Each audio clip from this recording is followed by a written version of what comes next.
نحمده ونستعينه ونستغفره ونعوذ بالله من شرور أنفسنا ومن سيئات أعمالنا من يهده الله فلا مضل له ومن يضلل فلا هادي له وأشهد أن لا إله إلا الله وأشهد أن محمدًا عبده ورسوله اللهم صل على محمد وعلى آل محمد كما صليت على إبراهيم وعلى آل إبراهيم إنك حميد مجيد اللهم بارك على محمد وعلى آل محمد كما باركت على إبراهيم وعلى آل إبراهيم إنك حميد مجيد رب اشرح لي صدري ويسر لي أمري واحلل عقدة من لساني يفقه قولي رب زدني علما وقال الله تعالى عز وجل في مقام آخر واتقوا الله الذي تساءلون به والأرحام صدق الله العظيم يا أيها الذين آمنوا اتقوا الله حق تقاته ولا تموتن إلا وأنتم مسلمون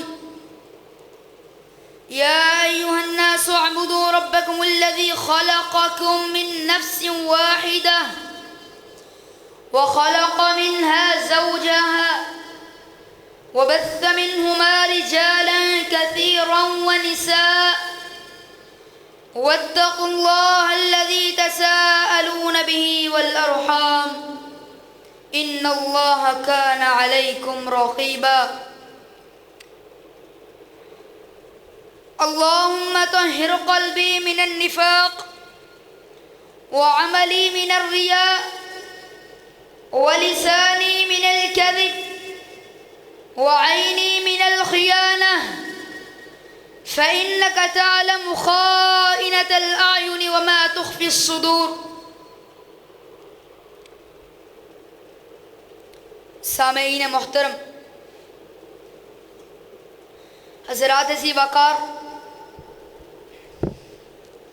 اللہ رب العزت کا ہم پر بے شمار لا تعداد نعمتیں اور احسانات کیے ہیں، اور اگر انسان اللہ رب العزت کی نعمتوں کو شمار کرنے کے لیے درختوں کی کلمیں بنا لے اور سمندروں کو بطور سیاہی استعمال کر لے تو سمندروں کی سیاہی اور درختوں کی کلمیں تو ختم ہو سکتی ہیں، لیکن اللہ ذوالجلال والاکرام کی نعمتیں اور احسانات جو اللہ نے اپنے بندے پہ کیے وہ کبھی ختم نہیں ہو سکتے۔ حضرات، آج کا خطبۃ الجمعۃ مبارک کا عنوان وہ ہے صلہ رحمی کی اہمیت و فضیلت۔ حضرات، آپ کے یہاں کے مسجد کے خطیب الشیخ مفتی عبدالحق حقانی حافظہ اللہ تعالی نے ہمیں اپنی مسند پر کھڑے ہونے کی یہ اجازت دی، ہم ان کے بہت مشکور ہیں، اور اللہ رب العزت ان کی عمر میں، ان کے علم میں، ان کے حلم میں برکت عطا فرمائے، اللہ ان کی حفاظت عطا فرمائے۔ سامعین محترم، میں نے جو آیات کریمہ آپ کے سامنے تلاوت کی ہے، اس میں میرے اللہ رب العزت نے اپنے قرآن پاک میں مسلمانوں کو صلہ رحمی کی ترغیب دلائی اور مسلمانوں کو یہ کہا، اے میرے بندو اپنے رشتہ داروں کے ساتھ اچھا سلوک کیا کرو۔ حضرات، سب سے پہلے تو میں آپ کو صلہ رحمی کی تعریف بتانا چاہتا ہوں۔ ہم صلہ رحمی کو سمجھنے میں کئی بار غلطی کر جاتے ہیں کہ جو اللہ کے نبی نے ہمیں صلہ رحمی کا مطلب بتایا، اس کا مطلب ہے صلہ رحمی اپنے رشتہ داروں کے ساتھ اور اپنے عزیز و اقارب کے ساتھ اچھے سلوک سے ملنا، ان کے ساتھ ان کی خوشی غمی میں ان کا ساتھ دینا، یہ ہے اس کا مطلب۔ لیکن مسلمان نے اس صلہ رحمی کا مطلب تو یہ سمجھ لیا کہ اینٹ کا جواب پتھر سے دینا ہے، گالی کا جواب تلوار سے دینا ہے اور ہاتھ کا جواب لاٹھی سے دینا ہے۔ یہ آج کے مسلمان نے یہ صلہ رحمی کا یہ مطلب سمجھ لیا ہوا ہے۔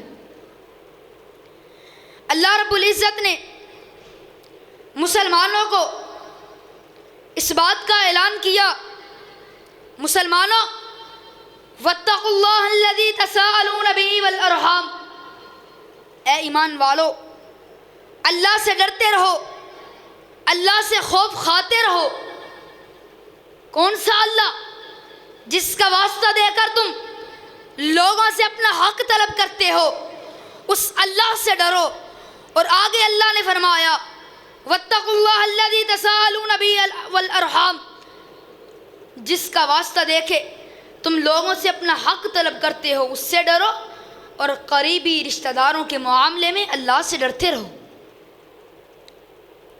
اس آیت کے اللہ رب العزت نے ہمیں یہ بتلانا چاہا، اے ایمان والو اللہ سے ڈرو۔ پہلے اپنے خشیت کا حکم دیا، اس کے بعد اپنی پہچان کروائی، اس کے بعد اللہ رب العزت نے ہمسایوں کے اور رشتہ داروں کے حقوق کا تذکرہ کیا۔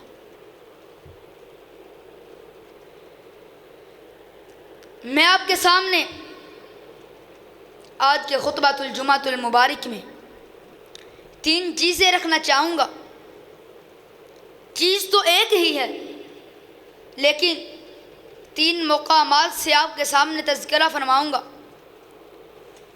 حضرات، سب سے پہلے قرآن میں جو صلہ رحمی کی تاکید کی گئی ہے، میں اس کو آپ کے گوش و گزار کرنا چاہوں گا۔ اس کے بعد اللہ کے نبی صلی اللہ علیہ وسلم نے جو صلہ رحمی کا مطلب اور جو اس کی فضیلت بتائی ہے، اس کو رکھنا چاہوں گا۔ اور تیسری جو میری آخری چیز ہوگی آج کے خطبۃ الجمعۃ المبارک میں، وہ یہ ہے کہ قطع رحمی کے نقصانات کیا ہیں اور کیا اللہ کے نبی نے ہمیں بتلائے ہیں۔ حضرات، اللہ رب العزت نے قرآن پاک میں ارشاد فرمایا وَاعْبُدُوا اللَّهَ وَلَا تُشْرِكُوا بِهِ شَيْئًا وَبِالْوَالِدَيْنِ إِحْسَانًا۔ وَاعْبُدُوا اللَّهَ، اے ایمان والو اللہ کی عبادت کرو، اللہ کی عبادت کرو۔ آگے فرمایا لا تشرکوا بہ شیئا، اس اللہ کے ساتھ کسی کو شریک نہ ٹھہراؤ۔ آیت کی سب سے پہلے اسے سمجھیے کہ اللہ کی عبادت کرنی ہے، کسی اور کی عبادت نہیں کرنی۔ اس کے بعد لا تشرکوا بہ شیئا، اللہ کے ساتھ کسی کو شریک بھی نہیں ٹھہرانا۔ سجدہ کرنا ہے تو اللہ کے لیے، قربانی کرنی ہے تو اللہ کے لیے، زکوٰۃ دینی ہے تو اللہ کے لیے، مال و متاع خرچ کرنا ہے تو اللہ کے لیے، حج عمرہ کرنا ہے تو اللہ کے لیے، نمازیں پڑھنی ہیں تو اللہ کے لیے، تمام امور کو سر انجام دینا ہے تو اللہ کے لیے دینا ہے۔ اس کے بعد اللہ رب العزت نے والدین کے حقوق سمجھائے۔ وبالوالدین احسانا، اے ایمان والو، اللہ کی عبادت کے بعد، کسی کو شریک نہ بنانے کے بعد تم نے کیا کرنا ہے؟ وبالوالدین احسانا، تم نے اپنے والدین کے ساتھ اچھا سلوک کرنا ہے۔ اولاد کے بات مختصر آیت کی وضاحت کرنے کے بعد آگے چلتا ہوں کہ اولاد کے حقوق کیا ہیں اور والدین کے حقوق۔ اولاد کا یہ مختصر بات، اولاد یہ ہے کہ اپنے والدین کے ساتھ اچھا سلوک کرے، اور والدین کا یہ ہے کہ اپنے بچوں کے ساتھ ان کی تربیت اچھی کرے۔ اسی بارے میں آپ کو ایک چھوٹا سا واقعہ سنا کے اپنی بات کو آگے لے کے جاتا ہوں۔ غالباً لاہور کے ایک آدمی تھے، انہوں نے بہت امیر تھے، ان کے پاس مال و متاع بھی تھا، سامان، اور اللہ نے دولت تو بہت دی ہوئی تھی، غنی تھے، لیکن باہر کے ان ملکوں میں ان کا کاروبار تھا۔ اور جب والد گرامی، جب وہ آدمی کی عمر زیادہ ہوئی تو اس نے سوچا کہ میں اپنی جگہ اپنے بچے کو بیچتا ہوں، اور میرا کام وہ سر انجام دے۔ اس کی جگہ اس کا بچہ چلا جاتا ہے اور وہ آدمی اپنے ملک میں آ جاتا ہے۔ کچھ دیر بعد اس آدمی کا، اس کے بیٹے کا، بیٹا تو باہر کے ملک ہوتا ہے اور باپ پیچھے سے وفات پا جاتا ہے۔ بیٹا آتا ہے، اپنے والد گرامی کا جنازہ پڑھتا ہے، اور جنازے کے بعد گھر کے چارپائی پہ بیٹھا روئے جا رہا ہے۔ دوست نے کہا، ساتھ والے نے کہا، بھائی کیوں روتا ہے؟ ہم نے بھی مرنا ہے، آپ کے والد چلے گئے، کوئی بات نہیں۔ اس نے کہا، مرنا تو ہم نے بھی ہے، مرنا تو ہمارے والدین نے بھی ہے، لیکن مجھے اس بات کا دکھ ہو رہا ہے، جب میں اپنے والد گرامی کا جنازہ پڑھ رہا تھا تو میرا دل چاہتا تھا کہ میں اپنے والد کے لیے دعا کروں، لیکن مجھے میرے والد نے کوئی دعا سکھائی نہیں تھی۔ حضرات، وبالوالدین احسانا، والدین کے ساتھ اچھا سلوک کرنا ہے، اور والدین نے بھی اپنی اولاد کی کچھ تربیت کرنی ہے۔ یہ نہیں کہ بے مہار اپنی اولاد کو چھوڑ دینا، علم دین سکھانا ہے۔ بات مختصر، اللہ تعالیٰ نے آیت کریمہ کے آخر میں اس بات کا اعلان کیا، وبالوالدین احسانا، فرمایا وبذی القربى، اے ایمان والو، اللہ کی عبادت کرنی ہے۔ اللہ کی عبادت کرنے کے بعد لا تشرک بہ شیئا کا نعرہ لگانا ہے، اللہ کے ساتھ کسی کو شریک نہیں ٹھہرانا، اللہ کے علاوہ کسی کو اپنا حاجت روا مشکل کشا نہیں بنانا۔ اس کے بعد اللہ رب العزت نے کہا وبالوالدین احسانا، ایمان والو اپنے والدین کے ساتھ اچھا سلوک کرنا ہے۔ اس کے بعد اللہ نے ایک اور کام کا اعلان کیا، وبالوالدین احسانا وبذی القربى، اپنے ہمسایوں کے ساتھ بھی اچھا سلوک کرنا ہے۔ اس بات پہ غور کیجئے کہ ہم اپنے ہمسایوں کے ساتھ اچھا سلوک کرتے ہیں کیا؟ ہم اپنے رشتہ داروں کو دیکھتے ہیں کہ ان کی خوشی غمی میں، ان کے برے حالات میں ہم ان کا ساتھ دیتے ہیں؟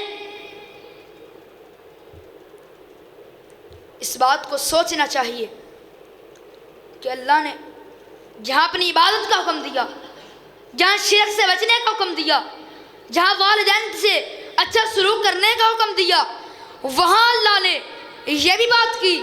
ہم تمام ساری آیت کو تو لے لیتے ہیں تو آخری ٹکڑے کو چھوڑتے ہیں۔ ہم اللہ کی عبادت بھی کرتے ہیں، کسی کو شریک بھی نہیں ٹھہراتے، اور والدین کے ساتھ اچھا سلوک بھی کرتے ہیں، لیکن اپنے ہمسایوں کو کیوں تنگ کرتے ہیں؟ اس فریضے کو، اس صلہ رحمی کو ہم کیوں چھوڑتے ہیں؟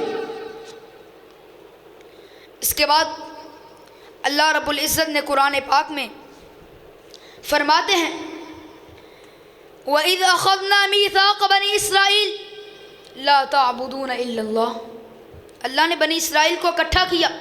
اللہ کہتے ہیں وَإِذْ أَخَذْنَا مِيثَاقَ بَنِي اسرائیل، اور جب ہم نے بنی اسرائیل کو پکڑا، ان کو اکٹھا کیا اور کیا کہا؟ میثاق لیا، وعدہ لیا، عہد لیا۔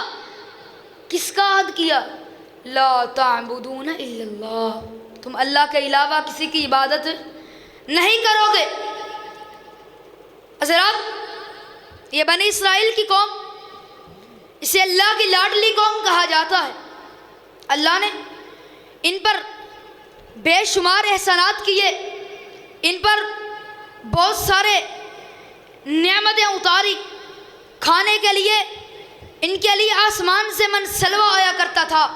یہ اللہ کی ناشکری قوم تھی، اور اللہ رب العزت نے انہیں فرعونیوں کے ہاتھ سے بھی بچایا، لیکن انہوں نے اپنا وعدہ توڑا۔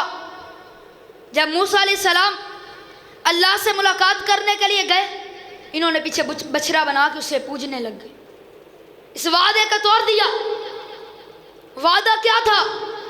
لا تعبدون الا اللہ، اللہ کے علاوہ کسی کی عبادت نہیں کرنی۔ انہوں نے یہ بھی کام چھوڑ دیا، اور یہ ان پہ اللہ کا عذاب اتنا سخت آیا کہ جب انہوں نے ان وعدوں کو توڑا، اللہ نے ان کی شکل و بندر اور خنزیروں میں تبدیل کر دی۔ حضرات، اپنے موضوع کی طرف آتا ہوں۔ اللہ فرماتے ہیں جب ہم نے بنی اسرائیل کو پکڑا اور ان سے وعدہ لیا لا تعبدون الا اللہ، تم اللہ کے علاوہ کسی کی عبادت نہیں کرو گے، اس کے بعد کیا کہا؟ فرمایا وبالوالدین احسانا، اپنے والدین کے ساتھ اچھا سلوک کرو گے۔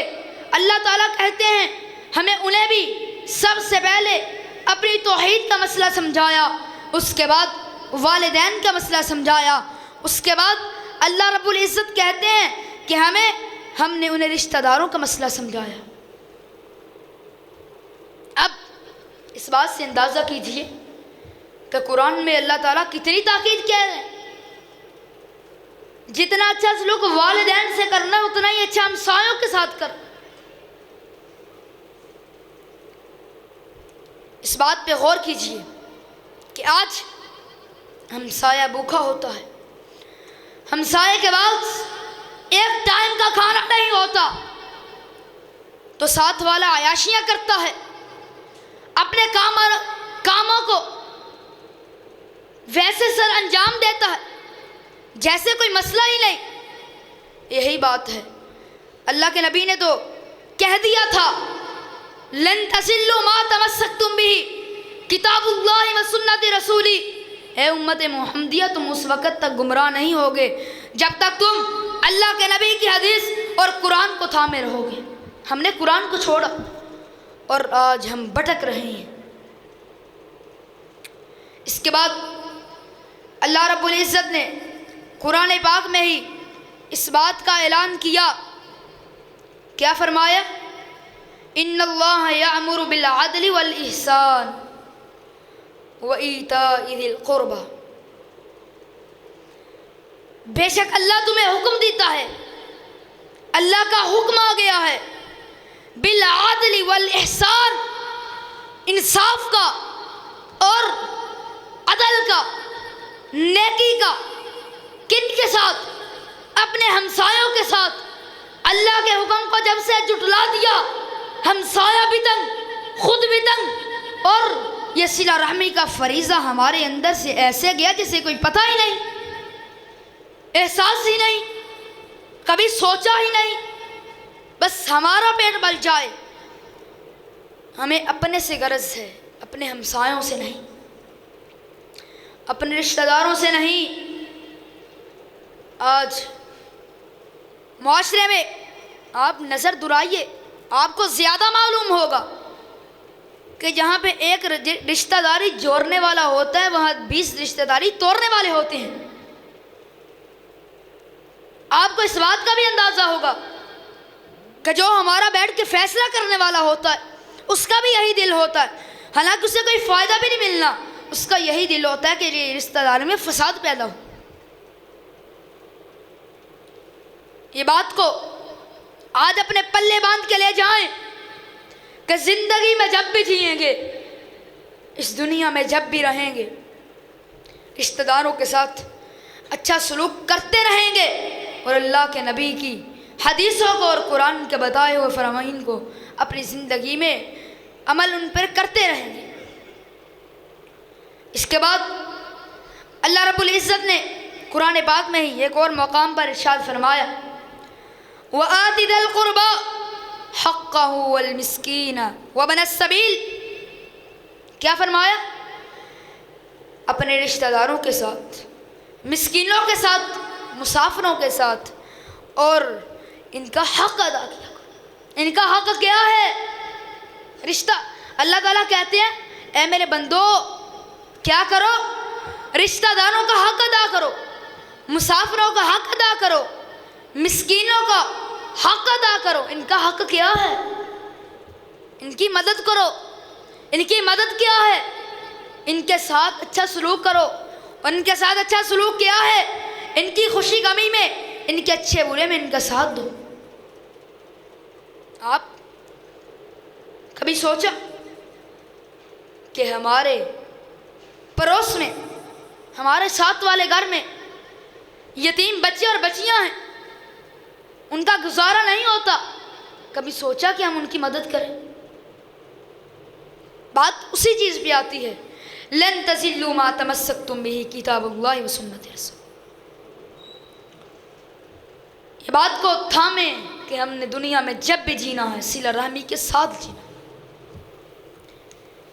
اس کے بعد اللہ رب العزت نے قرآن پاک میں اور بھی مقامات پر یہ بات ارشاد فرمائی ہے، اور اللہ تعالیٰ نے سورہ الرعد میں اس بات کا اعلان کیا والذین یصلون ما امرهم والذین یصلون ما امرهم اللہ بہ ان یوصل، وہ بندے جن کو میں حکم دیتا ہوں کہ وہ رشتہ داروں میں اضافہ کریں، رشتہ داری میں جوڑیں اور فساد نہ پیدا کریں، اور وہ جوڑتے ہیں، وہ میری آیت پر عمل کرتے ہیں، یہی لوگ ہیں جن کو قیامت کے دن اللہ اجر عظیم عطا فرمائے گا۔ یہ مفہوم آیت ہے۔ اس کے بعد میں آپ کے سامنے قرآن پاک میں سے جو صلہ رحمی کی تاکید کی گئی ہے اس کو آپ کے سامنے رکھ چکا ہوں۔ اب اللہ کے نبی صلی اللہ علیہ وسلم نے جو صلہ رحمی کی ہمیں تاکید فرمائی ہے اس کو آپ کے گوشے گزار کرنا چاہتا ہوں۔ حضرت انس رضی اللہ تعالیٰ عنہ بیان کرتے ہیں کہ اللہ کے نبی صلی اللہ علیہ وسلم نے فرمایا جو آدمی اسے یہ بات پسند ہے کہ میری عمر میں برکت آئے، میری عمر میں میری لمبی عمر ہو، کیا کرے؟ اسے اللہ کے نبی کی یہ حدیث پڑھ لینی چاہیے۔ فرمایا من احب ان یبسط له فی رزقہ وینسع له فی اثرہ فلیصل رحمہ، جو آدمی یہ چاہتا ہے کہ میری عمر میں برکت ہو، میری عمر میں کشادگی ہو، میری لمبی عمر ہو، کیا کرے؟ من احب ان یبسط له رزقہ، وہ کیا کرے؟ فلیصل رحمہ، وہ صلہ رحمی کرے۔ اس کے بعد اس حدیث کے دو ٹکڑے ہیں، ایک میں اللہ کے نبی کہتے ہیں، حضرت انس رضی اللہ تعالیٰ بیان کرتے ہیں، یہ صحیح بخاری کی حدیث ہے، امام بخاری سے اپنی کتاب میں لے کے آئے ہیں۔ کیا ہے؟ حدیث کے دو ٹکڑے ہیں۔ پہلے میں اللہ کے نبی کہتے ہیں جو بندہ یہ چاہتا ہے میری عمر میں برکت ہو، اور جو چاہتا ہے میری رزق میں برکت ہو، میری رزق میں برکت ہو، رزق زیادہ ہو، وہ سمجھے رزق میں برکت آ جائے تو چاہے ایک روٹی بھی ہو وہ انسان سے ختم نہیں ہو سکتی۔ جو چاہے کہ میرے رزق میں برکت آئے وہ کیا کرے؟ فَلْيَصِلْ رَحِمًا، وہ صلہ رحمی کرے۔ اہل علم کہتے ہیں کہ یہ عمر میں کشادگی ہے نا، اس کا مطلب ہے عمر میں برکت۔ بندہ عمر میں اچھے کام کرتا ہے، اچھے کام سر انجام دیتا ہے، اہل علم نے یہ برکت کا معنی نکالا ہے۔ اس کے بعد اللہ کے نبی صلی اللہ علیہ وسلم کی ایک اور حدیث مبارکہ ہے، لا يرد القدر الا الدعاء ولا يزيد في العمر الا البر۔ اے لوگو یہ بات دماغوں میں اپنے لے لیں، کیا ہے؟ فرمایا لا يرد القدر الا الدعاء، تقدیر کوئی چیز بدل نہیں سکتی صرف دعا کے، تقدیر کو کوئی چیز بدل نہیں سکتی صرف دعا کے ساتھ۔ اور اللہ کے نبی کی آگے فرمایا ولا يزيد في العمر الا البر، اور عمر میں برکت، عمر میں اضافہ، عمر میں کشادگی یہ کس سے ہوتی ہے؟ یہ نیکی سے ہوتی ہے۔ اور نیکی کیا ہے؟ صلہ رحمی ہے، اور بھی نیکیاں ہیں۔ اس کے بعد دوسرے مقام پر کہ صلہ رحمی کرنا، جو بندہ صلہ رحمی کرتا ہے اللہ کی رحمت اس پہ واجب ہو جاتی ہے، اللہ کی رحمت اس پہ فرض ہو جاتی ہے، اللہ اسے ضرور اپنی رحمتوں سے نوازتے ہیں۔ فرمایا کہ جو رحم ہے نا، رحم یہ رحمان سے ہے، اللہ نے رحم کو پیدا کیا ہے۔ اور آگے فرمایا، رحم نے کہا یا اللہ یہ لوگ تو مجھے ایسے ہی کریں، میرے ساتھ برا سلوک کریں گے، میرے ساتھ اچھا نہیں کرتے۔ اللہ کے نبی نے اللہ تعالیٰ فرماتے ہیں اے رحم کیا تجھے، میری بات پہ غور کیجئے، اللہ کہتے ہیں اے رحم کیا تجھے یہ بات پسند نہیں ہے؟ کیا بات؟ من وصلنی وصلہ اللہ ومن قطعنی قطع اللہ۔ اے رحم جو تجھے ملائے گا میں اللہ اسے ملاؤں گا، اے رحم جو تجھے کاٹے گا، جو تجھے علیحدہ کرے گا میں اللہ اسے کاٹ دوں گا۔ اس بات پہ ہمیں سمجھیں، دماغوں میں لے کے جائیں کہ اگر چاہتے ہیں کہ اللہ کی رحمتیں ہم پر نازل ہوں تو کیا کریں؟ رحم کریں لوگوں پہ۔ اللہ نے تو کہہ دیا من وصلنی وصلہ اللہ ومن قطعنی قطع اللہ۔ رحم جو تجھے ملائے گا میں اسے ملاؤں گا، جو تجھے کاٹے گا میں اللہ اسے کاٹ دوں گا۔ اسے بھی امام بخاری اپنی صحیح بخاری میں لے کے آئے ہیں۔ اس کے بعد اللہ کہ نبی صلی اللہ علیہ وسلم نے فرمایا الرحیم معلق بالعرش تقول من وصلنی وصلہ اللہ ومن قطعنی قطع اللہ۔ کیا ہے؟ الرحیم معلق بالعرش، رحم جو ہے یہ عرش کے ساتھ ملا ہوا ہے، عرش کے ساتھ جڑا ہوا ہے۔ اللہ کے نبی کہتے ہیں تقول من وصلنی وصلہ اللہ ومن قطعنی قطع اللہ۔ اے رحم جو تجھے ملائے گا میں اللہ اسے ملاؤں گا، جو تجھے کاٹے گا میں اللہ اسے کاٹ دوں گا۔ اس کے بعد اللہ کے نبی صلی اللہ علیہ وسلم کی یہ مفہوم حدیث ہے کہ صلہ رحمی سے خاندانوں میں محبت پیدا ہوتی ہے۔ آپ بھی چاہتے ہیں اور میں بھی چاہتا ہوں کہ ہمارے خاندانوں میں محبت پیدا ہو، الفت پیدا ہو، پیار پیدا ہو۔ تو کیا کریں؟ اللہ کے نبی کو حدیث کو سمجھیں۔ کیا فرمایا؟ فرمایا جو آدمی چاہتا ہے کہ میرے خاندان میں محبت پیدا ہو وہ 3 کام کرے۔ وہ کیا کرے؟ وہ یہ کام کرے کہ اپنا نسب نامہ معلوم کرے۔ دوبارہ سنیے کہ اللہ کے نبی کہتے ہیں جو بندہ یہ چاہتا ہے کہ میرے خاندان میں محبت پیدا ہو وہ اپنا نسب نامہ یاد کرے۔ آج دیکھیں کہ بیٹے کو اپنے دادے کا نام نہیں یاد ہوتا، اپنے پردادے کا نام نہیں یاد ہوتا، اپنے رشتہ داروں کا نام نہیں یاد ہوتا، اپنے تمام رشتہ داروں کے، دور کے یا قریب کے رشتہ دار تو ہیں، ان کے نام کیوں نہیں یاد؟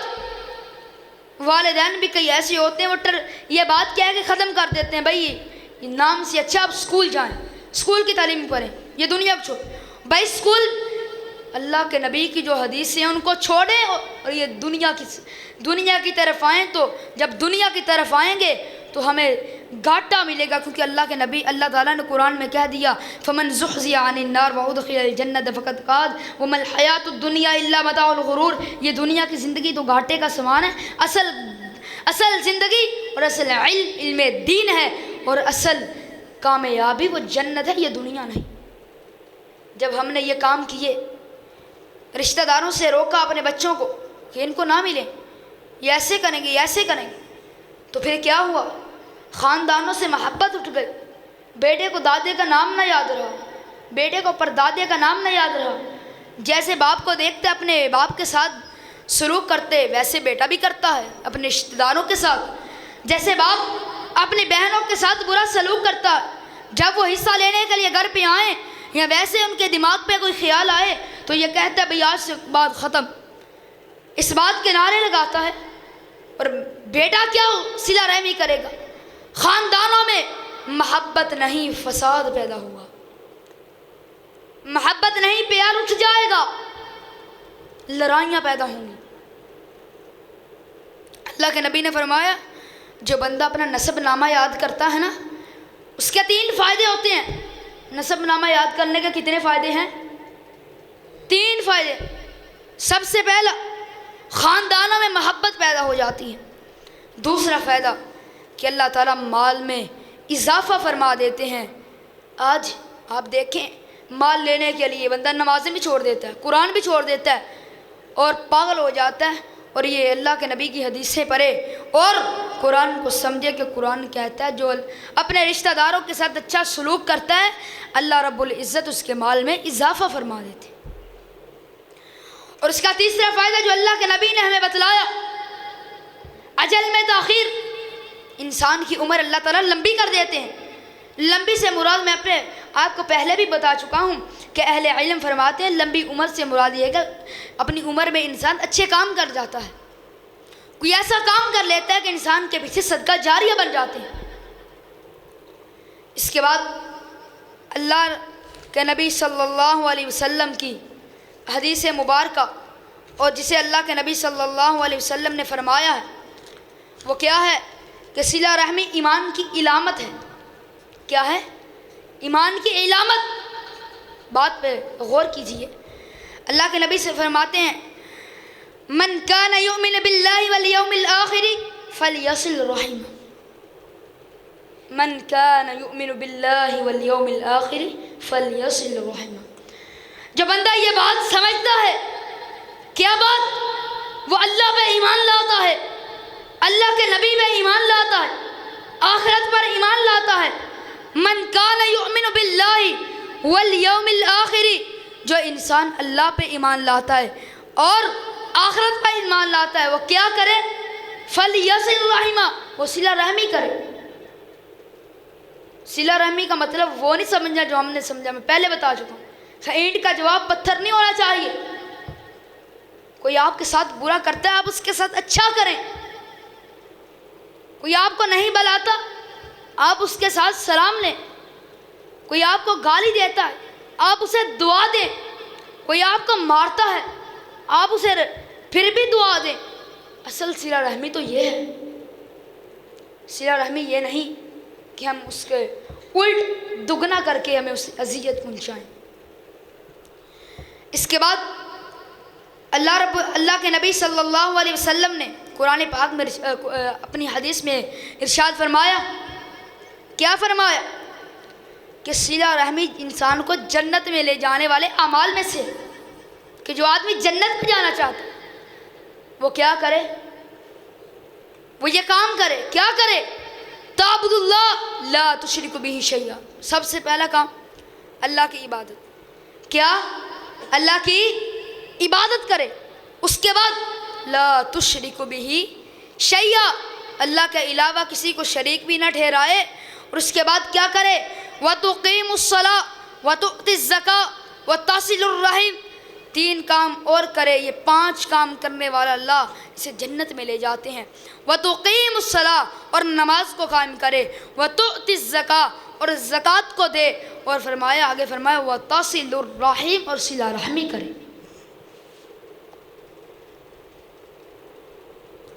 یہ بات کو سمجھیے، صلہ رحمی کے موضوع پہ آپ کو ایک واقعہ سناتا ہوں کہ جدے کا آدمی تھا ایک، غالباً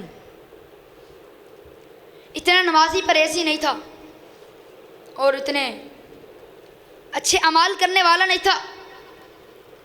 اس کے جو ہمسائے تھے ان کے بچے یتیم تھے، ان کا والد فوت ہو چکا تھا، دنیا فانی سے چلا گیا تھا۔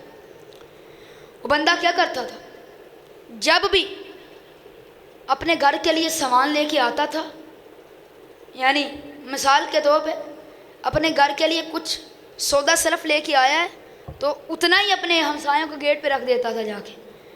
اگر ایک توڑا آٹے کا اپنے کے لیے لے کے آیا تو ایک ان کے لیے بھی لے کے آتا تھا، اور دروازہ کھٹکھٹا دیتا تھا، ان کے بچے لے جاتے تھے اندر۔ وہ کتنی دیر یہ کام کرتا رہا، گھر والوں کو نہیں پتا، وہ یتیم بیوہ کو اور ان یتیم بچوں کو نہیں تھا پتا بھی یہ کون آدمی ہے، انہیں نہیں تھا پتا، لیکن وہ آدمی یہ اچھا سلوک کرتا تھا، اتنا نوازی نہیں تھا۔ کچھ دیر بعد اسے ایک کال آئی کہ ایک بندہ اسے کہہ رہا بھی میں نے آپ کو عمرہ کروانا ہے۔ اسے خواب میں وہ جو آدمی ہے، یہ حقیقی واقعہ ہے، اسے وہ آدمی سے فون کرتا ہے، بھئی میں آپ کو عمرہ کروانا چاہتا ہوں۔ وہ کہتا ہے مجھے عمرہ کروانا تو کچھ اچھے آدمی کو کرواؤ، بھئی میں تو اتنا گنہگار ہوں۔ اس نے کہا بھئی نہیں، میں نے آپ کو عمرہ کروانا ہے۔ اس نے کہا ٹھیک ہے۔ اس نے کہا میں ایک شرط پہ آپ کے ساتھ عمرہ کرنے جاؤں گا۔ اس نے کہا کون سی شرط ہے؟ اس نے کہا آپ نے مجھے لے کے بھی جانا اور چھوڑ کے بھی جانا۔ اس نے کہا ٹھیک ہے۔ وہ اپنے اور اسے لے کے عمرے کے لیے لے جاتا ہے۔ جب مقام ابراہیم پر وہ 2 نفل پڑھتا ہے اور آ کے تھوڑی دیر بعد غالباً نفل ہی پڑھ رہا ہوتا ہے اور سجدے میں جاتا ہے اور اللہ سے دعائیں کر رہا ہوتا ہے، تو اللہ تعالیٰ وہیں اس کی جان وہیں اللہ کے پاس چلا جاتا ہے۔ سجدے میں اللہ کے گھر میں اللہ اسے اتنی اچھی موت دیتے ہیں۔ وہ بعض لوگ کہا بھائی اتنی اچھی وفات ہے تو ہم یہیں سے دفن کریں گے۔ اس نے کہا بھائی نہیں، میرے ساتھ اس آدمی کا وعدہ ہوا تھا کہ میں اسے گھر بھی لے کے جاؤں گا اور گھر سے لے کے آؤں گا اور چھوڑ کے جاؤں گا۔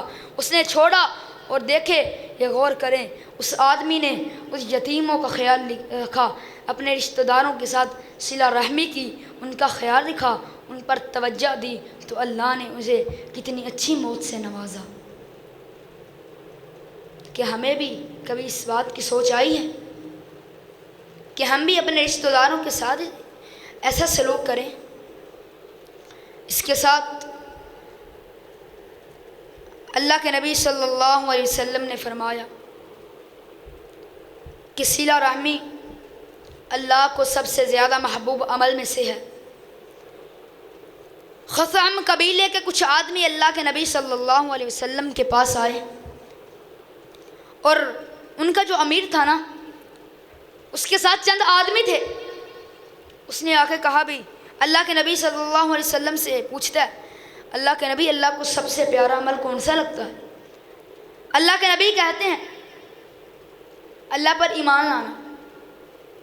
الحمدللہ ہم سب ایمان لے کے آئے ہیں، پھر پوچھتے ہیں اللہ کے نبی دوسرا عمل کون سا ہے جسے اللہ تعالیٰ اتنا پسند کرتے ہیں؟ اللہ کے نبی کہتے ہیں صلہ رحمی کرنا۔ آج ہمارے معاشرے میں مثال کے طور پہ کوئی ایم پی ہے یا ایم این اے، ہم اس کا محبوب اس پسند عمل کریں تو ہمیں کتنی خوشی ہوتی ہے۔ اگر ہم اللہ کا پسند عمل کریں گے تو ہمیں خوشی نہیں ہوتی۔ اللہ کتنا خوش ہوں گے۔ اور اس نے پوچھا اللہ کے نبی تیسرا عمل کون سا ہے جسے اللہ تعالیٰ زیادہ پسند کرتے ہیں؟ اللہ کے نبی صلی اللہ علیہ وسلم پھر فرماتے ہیں الامر بالمعروف والنہی عن المنکر، نیکی کا حکم دینا اور برائی سے منع کرنا۔ 7ویں مقام پر اللہ کے نبی صلی اللہ علیہ وسلم نے ایک اور 7ویں مقام پر ارشاد فرمایا کہ رشتہ داروں کو کچھ دینے سے اللہ دگنا اجر دیتے ہیں، اللہ دگنا اجر دیتے ہیں۔ اگر آپ میں سے اللہ کے نبی نے ہمیں یہ تربیت دی اور یہ بات دی کہ اگر تم زکوٰۃ دینا چاہتے ہو اور کوئی نیک کام کرنا چاہتے ہو پہلے اپنے ہمسایوں میں دیکھا کرو. یہ نہیں کہ سب سے پہلے باہر نہیں، پہلے اپنے ہمسایوں کو دیکھو کہ ان کے حالات ٹھیک ہے پھر باہر جاؤ. اور اللہ کے نبی صلی اللہ علیہ وسلم نے فرمایا افضل الصدقہ الصدقۃ علی ذی الرحم الکاشح، افضل صدقہ وہ ہے جو انسان اپنے رشتہ داروں کو دیتا ہے. کاشح کا مطلب ہوتا ہے جو اپنے اندر دشمنی چھپائے ہوئے ہے، تو زیادہ تر رشتہ دار ہی انسان کے زیادہ تر مخالف ہو جاتے ہیں کئی بار. اس کے بعد یہ میں نے آپ کے سامنے سب سے پہلے قرآن پاک میں سے صلہ رحمی کی فضیلت رکھی، تاکید رکھی. اس کے بعد اللہ کے نبی صلی اللہ علیہ وسلم کی 7 اور 8 تقریباً احادیث اور تمام واقعات آپ کے سامنے رکھے. اب میں تیسری بات جو اپنے موضوع کی آخری بات ہے وہ قطع رحمی کے نقصانات ہیں، وہ آپ کے سامنے رکھنا چاہتا ہوں. حضرات، سب سے پہلا جو قطع رحمی کرتا ہے، قطع رحمی کیا ہے؟ صلہ رحمی کا الٹ بھی اپنے رشتہ داروں کے ساتھ اچھا سلوک نہیں کرتا اور رشتہ داری میں فساد کرتا ہے. اسے کوئی چیز دیکھنا نہیں، اسے اتنی ہمت نہیں پڑتی کہ 2 بھائی آپس میں خوش ہو کے مل رہے ہیں. یہ اللہ کی لعنت کا جو بندہ یہ کام کرتا ہے، اللہ کی لعنت اس پہ واجب ہو جاتی ہے. اس کے بعد دوسرا نقصان جو اللہ کے نبی صلی اللہ علیہ وسلم نے ہمیں بتلایا وہ کیا ہے؟ قطع رحمی کرنے والے کے خلاف رحم یہ بد دعا کرتا ہے اور دعا کرتا ہے، یا اللہ یہ میرے ساتھ اچھا سلوک نہیں کرتا، یہ مجھے ملاتا نہیں ہے، اور تو نے وعدہ کیا تھا من وصلنی وصلہ اللہ ومن قطعنی قطعہ اللہ. اللہ تو نے کہا تھا جو تجھے ملائے گا میں اسے ملاؤں گا، جو تجھے کاٹے گا میں اسے کاٹوں گا. یہ رحم کی دعا ہے، اور جو قطع رحمی کرتا ہے اللہ تعالیٰ اسے بھی کاٹ دیتے ہیں.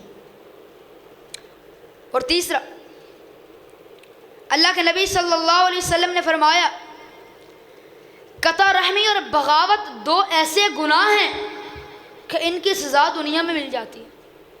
صرف دنیا میں نہیں، دنیا میں تو ملنی لیکن آخرت میں اس سے ڈبل ہوگی. اور آخری واقعہ آپ کے سامنے رکھ کے اجازت چاہوں گا. میں نے آپ کے سامنے آگے بھی ایک واقعہ رکھا کہ خصم قبیلے کے کچھ آدمی آئے تھے. انہوں نے اللہ کے نبی سے پہلے سب سے اللہ کے محبوب عمل پوچھے، پھر پوچھا اللہ کے نبی اللہ کو سب سے برا عمل کون سا لگتا ہے؟ اللہ کے نبی کہتے ہیں اللہ کے ساتھ شرک کرنا. پوچھتا اللہ کے نبی پھر کون سا لگتا ہے؟ اللہ کے نبی کہتے ہیں قطع رحمی کرنا. پھر پوچھتے اللہ کے نبی اس کے بعد اللہ کو سب سے پیارا عمل کون سا لگتا ہے؟ اللہ کے نبی کہتے ہیں نیکی کا حکم نہ دینا اور برائی سے نیکی کا حکم نہ دینا اور برائی کا حکم دینا. دعا کریں کہ اللہ تعالی ہمیں ان برے اعمال سے محفوظ فرمائے اور ہمارے ذریعہ نجات بنائے. اور دعا کریں کہ آج کے جمعۃ المبارک سے کچھ لے کے جانا ہے، کچھ حاصل کر کے جانا ہے، خالی نہیں جانا. اور یہ دعا کریں اور یہ عہد کریں اور یہ عزم کریں کہ زندگی میں جب بھی جئیں گے صلہ رحمی کے ساتھ جئیں گے، اور لوگوں کے ساتھ اور اپنے رشتہ داروں کے ساتھ، اپنے والدین کے ساتھ اور تمام لوگوں کے ساتھ ہم اچھا سلوک اور اچھا برتاؤ رکھیں گے. وآخر دعوایا ان الحمد للہ رب العالمین.